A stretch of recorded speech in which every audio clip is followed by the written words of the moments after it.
The BlackHFY Armada stretched across the void like a metallic plague, 10,000 vessels strong, each one a monument to conquest. For 7 centuries, they had swept through the galaxy's outer rim, consuming civilizations with methodical precision. Their battleships gleamed obsidian black, powered by harvested stellar cores, armed with weapons that could crack moons. Admiral Rewrote stood on the command deck of the flagship Dominion's Edge, his 4 arms crossed behind his crystalline carapace. Through the viewport, he watched the distant blue marble of Earth growing larger. Intelligence reports painted humanity as another primitive species, barely capable of interstellar flight, still using crude chemical propulsion and basic energy. Shields. Another garden world to claim, hissed his tactical officer, Zeftar. Their fleet count suggests minimal resistance. The human fleet that emerged to meet them was indeed small, merely 300 ships compared to their thousands. The vessels looked almost quaint. Smooth white hulls marked with simple geometric designs, no intimidating spikes or weapon arrays visible. They moved in loose formations, nothing like the rigid battle lines that seasoned warriors employed. Rewrote activated the communication array, as was custom. Primitive humans, you face the BlackHFY Armada. Surrender your world and join our empire as tributaries, or face annihilation. The response came from a single human vessel, the UES Harmony's Edge, according to their scanners. The voice was calm, almost conversational. This is Captain Naya Corvin Thrace of the Terran Expeditionary Service. We appreciate your offer, but respectfully decline. Please withdraw from our system. Laughter rippled through the BlackHFY bridge crew. The audacity was almost refreshing. You field 300 ships against 10,000, Rewrote replied. Your courage is noted, but mathematics is absolute. Mathematics can be flexible, came the enigmatic response. We've prepared something special for this occasion. The BlackHFY fleet arranged itself in their traditional hexagonal assault formation, a pattern that had broken the defenses of 1,000 worlds. Their weapons charged, particle lances that could vaporize continents, graviton torpedoes that collapsed space-time itself. The human fleet responded by doing something unprecedented. They began to sing. Not audibly, of course. Space carried no sound. But their ships emitted a synchronized electromagnetic pulse that registered across all sensor arrays as a complex harmonic pattern. The frequency was unlike anything in BlackHFY databases, rising and falling in mathematical progressions that seemed almost musical. Some sort of communications protocol, Zeftar suggested, though uncertainty crept into his voice. Rewrote's tactical displays showed the human ships moving into seemingly random positions, no longer maintaining even loose formations. They scattered like leaves in a stellar wind, some diving toward the system's asteroid belt, others climbing toward the outer planets. Cowards, another officer sneered. They're fleeing already.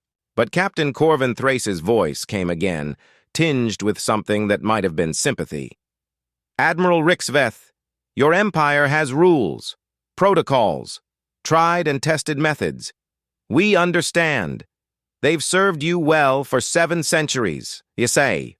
Harmonic pulse from the human ships intensified, and Rewrote noticed something disturbing on his sensors. The local space around Earth was shifting. Gravity wells fluctuated in impossible patterns.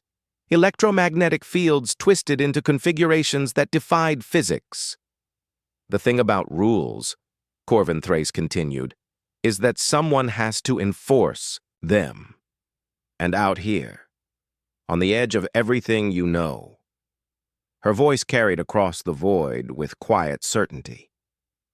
We are the enforcement. The first indication that something had gone catastrophically wrong came when the BlackHFY's formation began to buckle.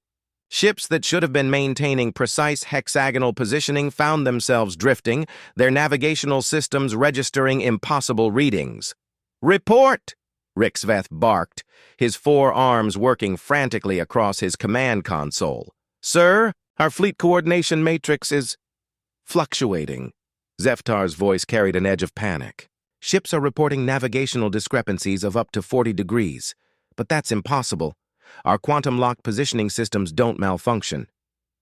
Through the viewport, Rixveth watched in growing horror as his perfect formation dissolved into chaos.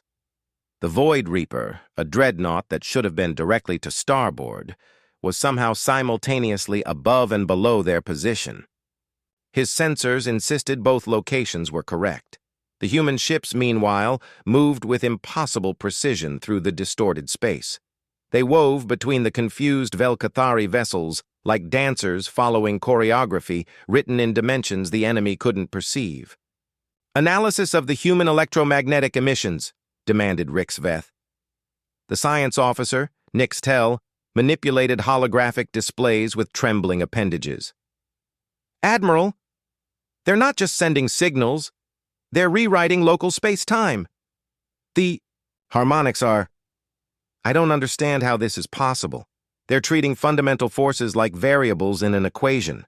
Captain Corvin Thrace's voice drifted across the comm channels again, now carrying the faintest hint of amusement.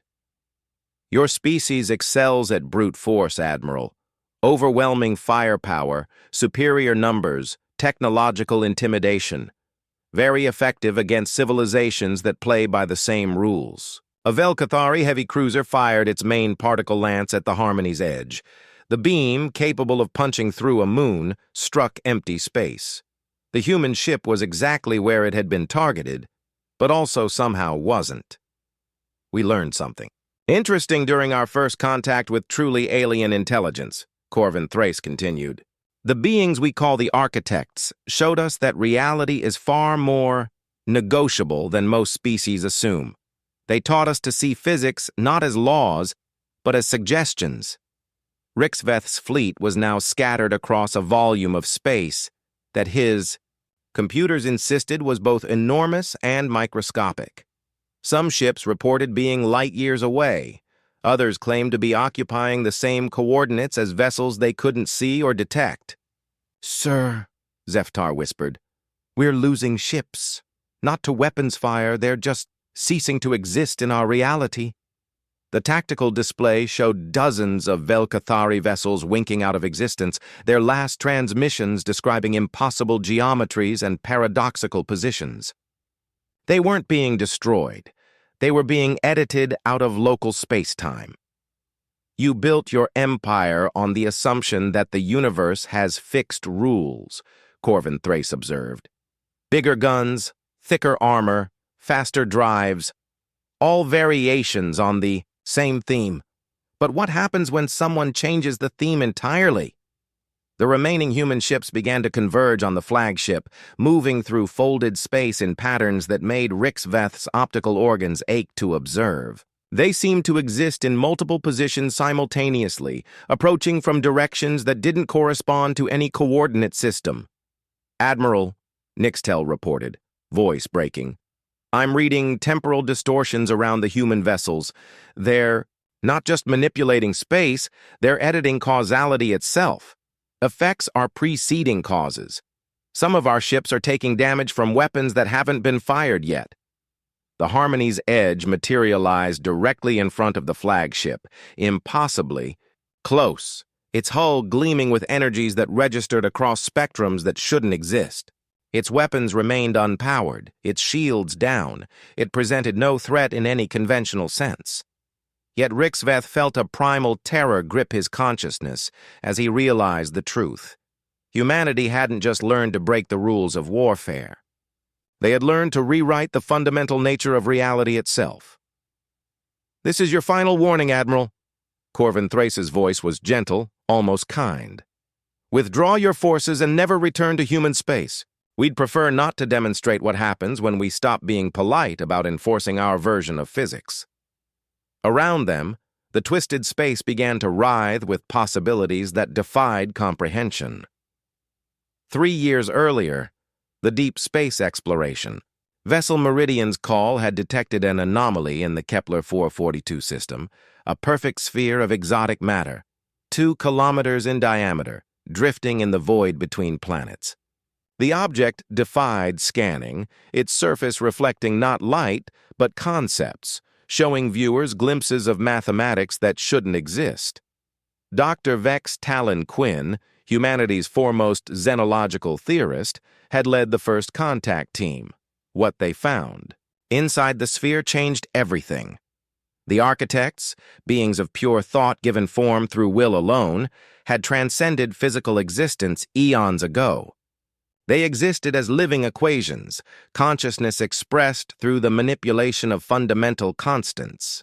To them, the universe was not a collection of objects following rules, but a collaborative narrative that could be edited by those who understood the deeper syntax. Your species thinks in terms of what is, the primary architect had communicated, its thoughts flowing directly into human minds as cascading mathematical proofs. We think in terms of what could be if we asked nicely.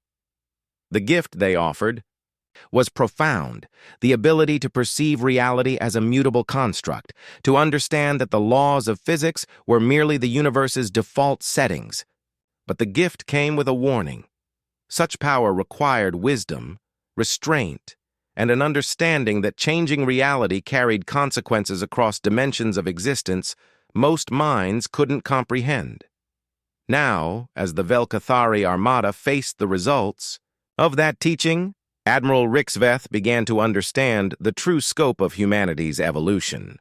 "Impossible," he whispered, watching his greatest dreadnought phase in and out of existence like a ghost. "Matter cannot simply cease to follow fundamental laws." "But that's exactly what we're doing," Captain Corvin Thrace replied, her ship now somehow existing inside the flagship's bridge while simultaneously maintaining its position in space. "We're asking reality very politely to consider alternative arrangements."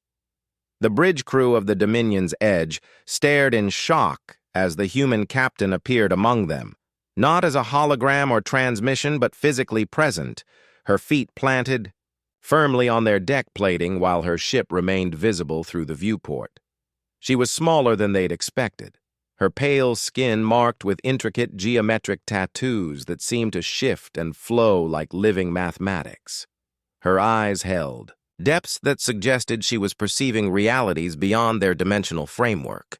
"The architects taught us that consciousness is the fundamental force," she explained, her voice carrying harmonics that made their translation matrices struggle. "Matter, energy, space, time.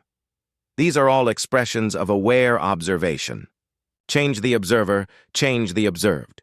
Rixveth's tactical officer fired a plasma bolt directly at the human captain. The energy beam passed through her harmlessly, striking the wall behind her, where it was instantly converted into a shower of luminescent flower petals that sang in perfect harmony before dissolving into pure mathematical concepts.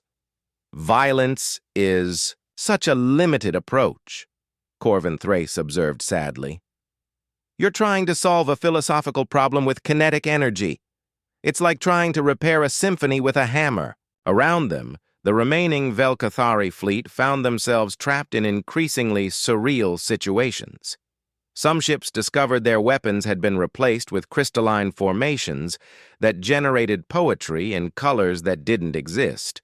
Others found their crews experiencing memories of lives they'd never lived, in universes where the BlackHFY had chosen cooperation over conquest. "What do you want?" Rixveth demanded, his voice cracking with strain. "Nothing," Corvin Thrace replied. "We want you to leave our space and never return. We want you to understand that the universe is vast enough for multiple approaches to existence. We want you to consider that maybe, just maybe, there are better ways to spend eternity than grinding civilizations into dust." The space around Earth began to stabilize, the impossible geometries resolving into something approaching normal physics. But the message was clear. This was a choice, not a limitation. Your empire spans 7 centuries and 1,000 conquered worlds, the captain continued. But you've never encountered a species that learned to ask the universe to play by different rules. Today, you learned that power isn't always about bigger weapons or stronger shields. Sometimes, it's about convincing reality that your version of events is more interesting. As Captain Corvin Thrace spoke, Admiral Rixveth felt something fundamental shift in his consciousness. The geometric tattoos on the human's skin weren't just decorative, they were formulaic expressions of reality-altering mathematics, living equations that his mind was somehow beginning to comprehend.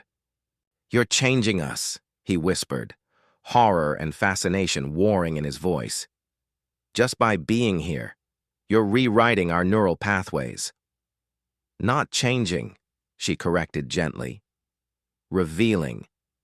Every sentient species has the potential to perceive deeper realities.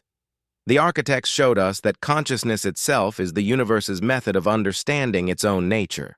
You've simply been focused on other priorities." Across the Velkathari fleet, similar transformations were occurring. Warriors who had known only conquest began experiencing flashes of empathy, understanding for the first time the weight of the civilizations they'd destroyed. Scientists whose research had served only military ends suddenly perceived the elegant beauty underlying physical laws they'd manipulated without truly comprehending.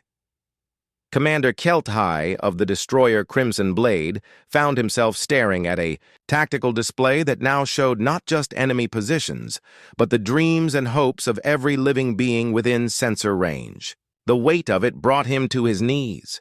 "Make it stop," Rixveth pleaded. "This awareness, it's agony. How do you bear seeing so much?" "Practice," Corvin Thrace replied.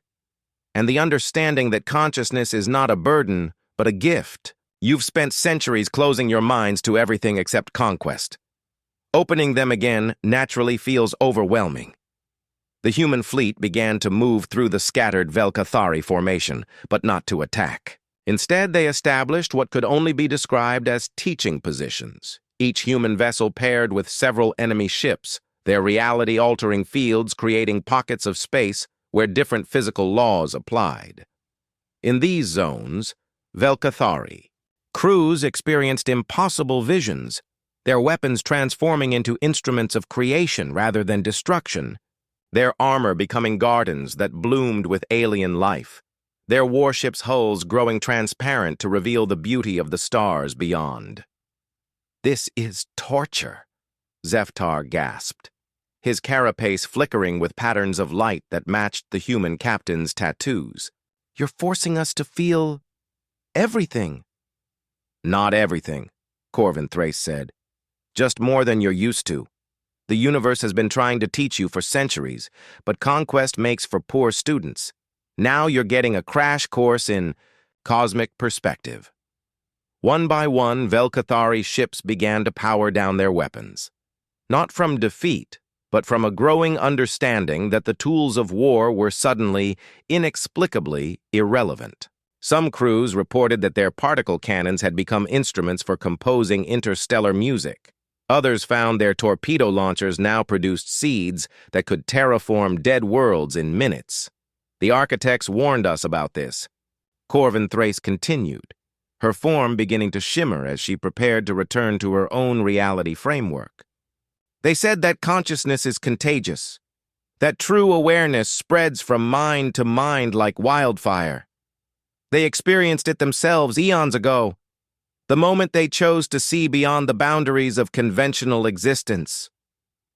Rixveth watched, his empire's greatest achievement, the unstoppable armada that had conquered 1,000 worlds, transform before his eyes into something unprecedented. A fleet of explorers, their consciousness expanding to encompass possibilities they'd never imagined. "What happens now?" he asked, his voice small in the vast silence of space. "Now you choose," the human captain replied. "You can return to your empire and share what you've learned. Help your people understand that the universe offers so much more than conquest. Or you can try to forget, go back to the old ways, and pretend this encounter never happened. And if we choose conquest again, if we return with a larger fleet, better weapons, Corvin Thrace's smile was sad, but certain. Then you'll discover that we've been very patient teachers so far. The architects showed us wonders beyond imagination, but they also showed us what happens to consciousness that chooses willful ignorance over growth.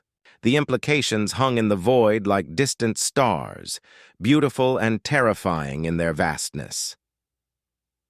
6 months after the encounter at Earth, the Vel-Cathari Empire faced its greatest crisis in 7 centuries, not from external enemies, but from the transformation of its own consciousness.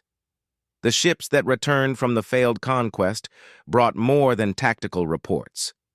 They carried ideas that spread through the empire like quantum entanglement, consciousness touching consciousness, awakening awareness that had lain dormant for millennia. On the fortress world of Cathara Prime, General Vexmore found himself unable to complete the scheduled orbital bombardment of a rebellious colony. As his finger hovered over the firing control, he experienced a vivid sensation of every life that would be extinguished. Not just their deaths, but their unlived potential, their unrealized dreams, their capacity for growth and wonder. The bombardment never came. In the outer territories, Admiral Keshvida's battle group encountered a primitive civilization that should have been easy prey. Instead, her crews reported that their weapons had mysteriously transformed into tools of creation. Particle beams became instruments for accelerating plant growth. Graviton torpedoes turned into devices that could stabilize dying stars. The conquest became an uplift mission, almost by accident. The ripple effect reached even the Empire's core, worlds. Citizens who had never questioned their militant society began experiencing dreams of impossible beauty.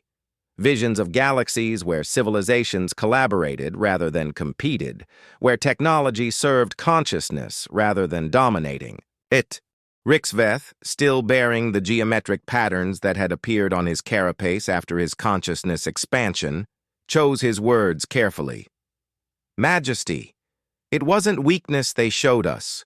It was strength beyond our comprehension. They convinced the universe itself to rewrite fundamental laws. Impossible, the Empress hissed. Physics cannot be negotiated with. Matter obeys force, not philosophy. That's what we believed, Rixveth agreed. But they demonstrated otherwise. They showed us that consciousness itself is the fundamental force, that aware observation shapes reality at its deepest levels. We've been fighting the universe's shadow while they learned to dance with its light. The Empress gestured to the tactical displays surrounding her throne. Our fleet reports grow more bizarre daily. Crews refusing combat orders, claiming their weapons have become instruments of harmony. Entire battle groups converting conquered worlds into gardens, art installations, cultural exchange centers. This is not conquest, it's madness. Or evolution, Rixveth suggested quietly. The throne room fell silent except for the hum of exotic energies that powered the massive station. Outside the viewports, the binary black, holes continued their eternal dance, warping space-time in patterns that had once seemed like perfect metaphors for the Empire's inexorable advance. You're suggesting, the Empress said slowly, that we abandon 7 centuries of successful expansion, that we simply stop being who we are? I'm suggesting that we might discover who we truly are beneath the conquest and domination. Humans didn't conquer our fleet. They revealed it. They showed us possibilities we'd never allowed ourselves to imagine. The Empress rose from her throne, her form towering above the Admiral. But as she moved, Rixveth noticed something that made his heart skip. Faint geometric patterns were beginning to appear on her armored hide, too. The transformation was spreading even here, to the very seat of imperial power. The humans offered us a choice, Rixveth continued. We can resist this change, fight against our own awakening consciousness, and eventually discover what they do to civilizations that choose willful ignorance. Or we can embrace transformation and learn what it means to be truly powerful, not through force, but through understanding. The Empress stared at the swirling mathematics beginning to write themselves across her own flesh. And if this path leads to the end of our empire, then perhaps, Rixveth said gently, it leads to the beginning of something far greater. The binary black holes outside continued their dance, but for the first time in centuries, their gravitational song seemed less like a dirge of conquest and more like a hymn of infinite possibility. 1 year after the Earth encounter, the former, Velkathari Empire had become something unprecedented in galactic history, a post-conquest civilization grappling with its own transformation. The change hadn't been smooth. Resistance movements, calling themselves the Pure Velkathari, attempted to maintain the old ways through increasingly desperate measures. They found, however, that consciousness evolution wasn't something that could be fought with conventional weapons. Their particle beams turned to light shows, their invasion fleets became unintentional diplomatic missions, and their war cries transformed into complicated poetry. Captain Corvin Thrace stood on the observation deck of the newly constructed Meridian Station, humanity's first joint facility with their former enemies. The station existed in folded space, simultaneously orbiting Earth and the former Velkathari homeworld of Kithara Prime, a feat that would have been impossible before the architect's gift. Beside her, Admiral Rixveth observed the construction of something that still amazed him daily, a collaborative fleet composed of human and Velkathari vessels. The ships themselves had evolved, their designs flowing into hybrid forms that reflected the merger of human consciousness expansion with Velkathari technological sophistication. The Purifiers launched another attack on the Outer Rim colonies, Rixveth reported. Their weapons turned into musical instruments halfway through the assault. The colony ships are now composing what they call battle symphonies instead of fighting. Corvin Thrace smiled. The architects predicted this. They called it the inevitability of awareness. Once consciousness begins expanding, it becomes increasingly difficult to constrain. Violence becomes literally unthinkable because beings begin to perceive the interconnectedness of all things. Through the station's exotic matter viewports, they watched human and Velkathari engineers working together on something that would have been incomprehensible a year ago. A vessel designed not for war, but for consciousness exploration. The Atre ship would carry mixed crews to the edge of known space, seeking other civilizations ready for the next step in cosmic awareness. Empress Zil-Andra has agreed to the proposal, Rixveth continued. The Imperial Council voted to officially dissolve the Conquest Mandate and establish what they're calling the Cooperative Expansion Initiative. Instead of conquering worlds, we'll be offering consciousness evolution to any species willing to accept it. And those who refuse? We leave them alone and hope they eventually choose growth over stagnation. The architects were clear about this. Forced evolution is a contradiction in terms. Consciousness must choose its own expansion. Dr. Vex Talon Quinn emerged from the station's central laboratory, her arms filled with data crystals that sparkled with their own inner light. The xenological theorist had become humanity's foremost expert on consciousness mechanics, her research bridging the gap between architect philosophy and practical application.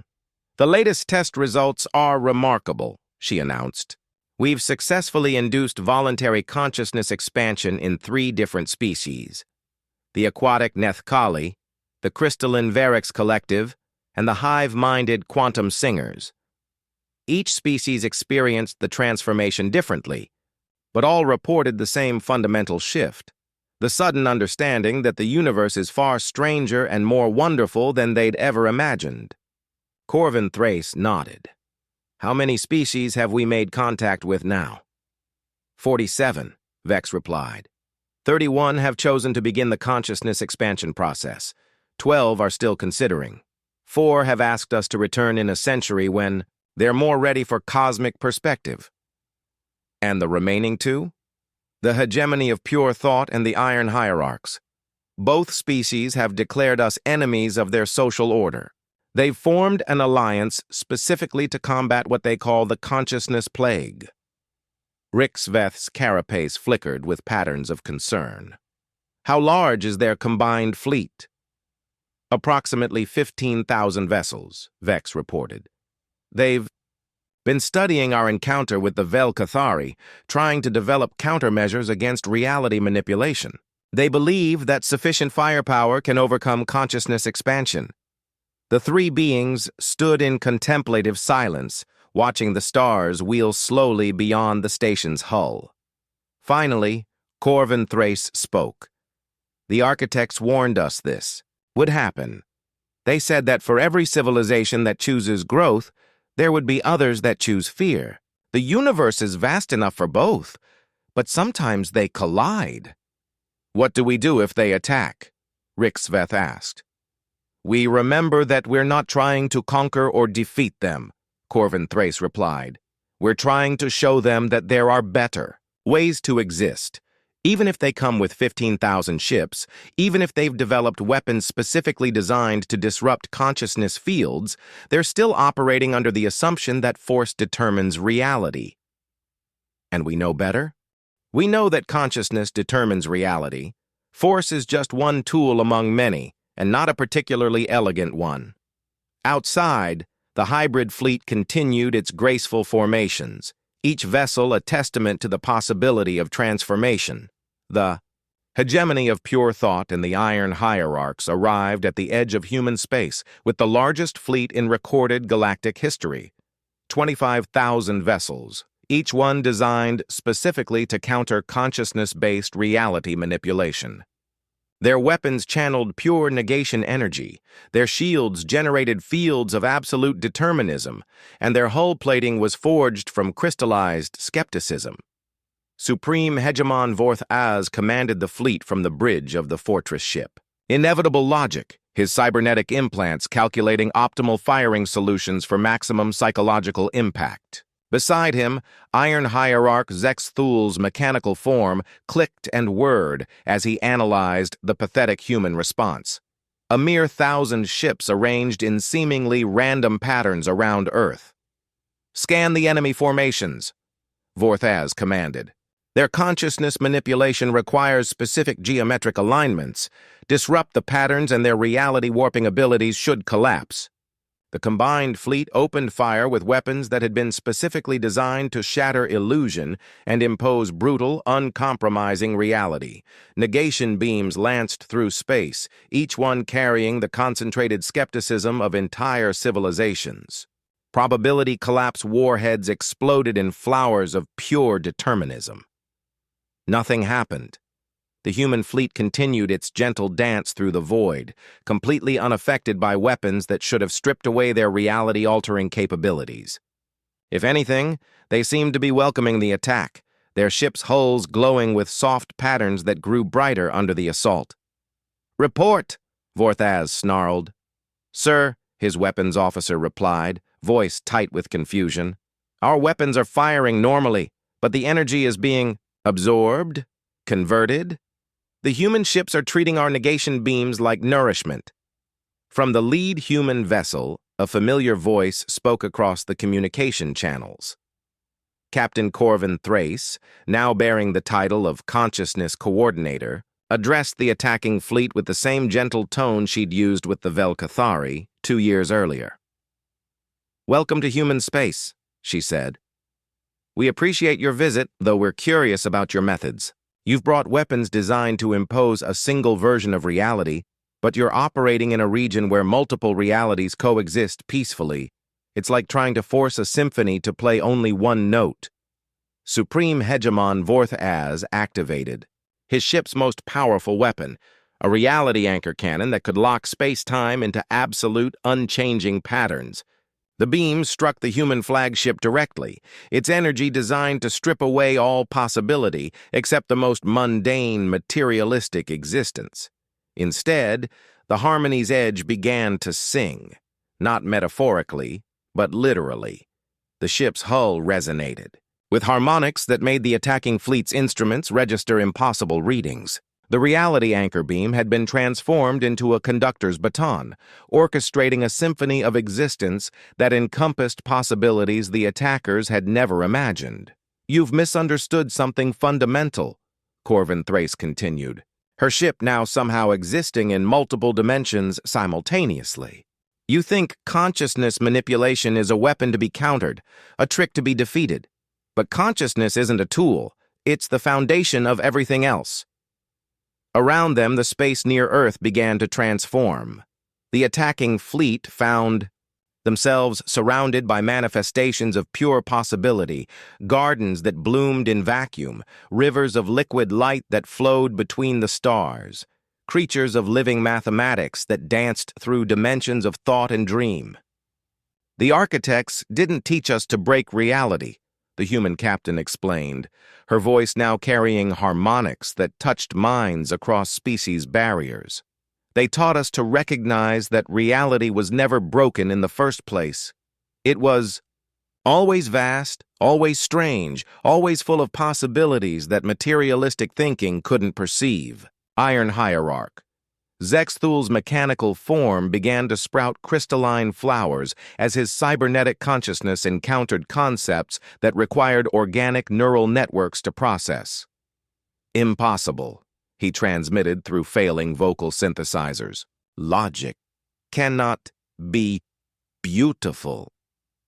"But it is," Corvin Thrace replied gently. "Logic is the architecture of existence, mathematics is the language of love, and consciousness is the universe's way of celebrating its own infinite creativity. You've been treating the cosmos like a machine when it's actually a living artwork that includes you as both observer and participant." One by one, the ships of the attacking fleet began to change. Not destroyed, not conquered, but transformed by the simple recognition that they were part of something larger and more wonderful than they'd ever allowed themselves to imagine. Weapons became instruments of creation, armor became canvases for cosmic art, and war cries became songs of joy at the sheer improbability of existence.